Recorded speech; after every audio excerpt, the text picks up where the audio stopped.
כשאני מביט למעלה משתלט עליי כישוף, והרוח מספרת שאני יכול לעוף, להרים את הידיים, לעצור את השעון, להלביש את הכנפיים בדמיון.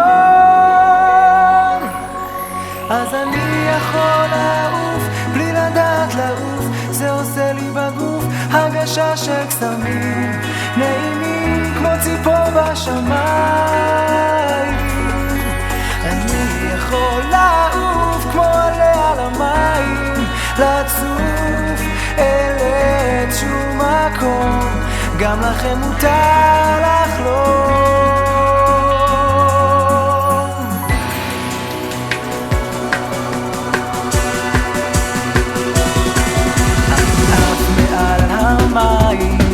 ורואה אותי שקוף, אני ילד של שמיים ולמדתי לעוף. אני לא רוצה לחדול וגם לא רוצה לגדול, אני ילד שרוצה לדעת ולטעום מהכל. רק אני יכול לעוף בלי לדעת לעוף, זה עושה לי בגוף הרגשה של קסמים נעימים נעימים כמו ציפור בשמיים.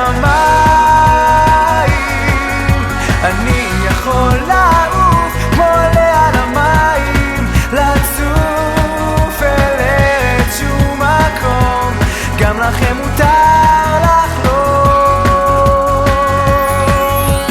העולם הוא אגדה, אם תפקח את העיניים,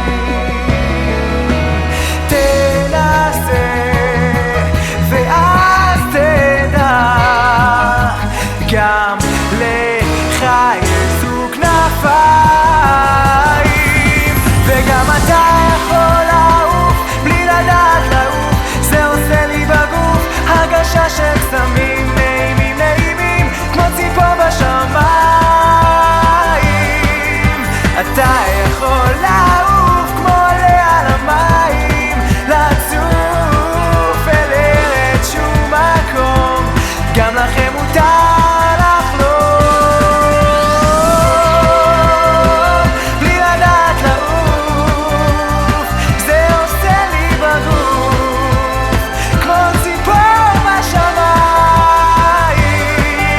אתה יכול לעוף כמו עלה על המים, לצוף אל איזשהו מקום, גם לכם מותר לחלום,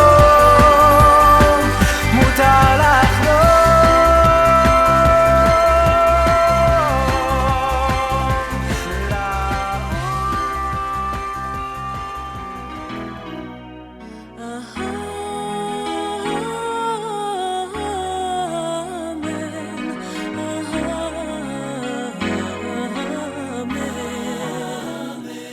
בתפילה האמן שעולה האמן, כל הנשמה תהלליה האמן, ותן ברכת שלום ושמור על ביתנו, קרב אותנו לחלום שבתוכנו, תן תמיד ברכה במעשה ידינו, פתח ליבנו שתמיד נשיר לך.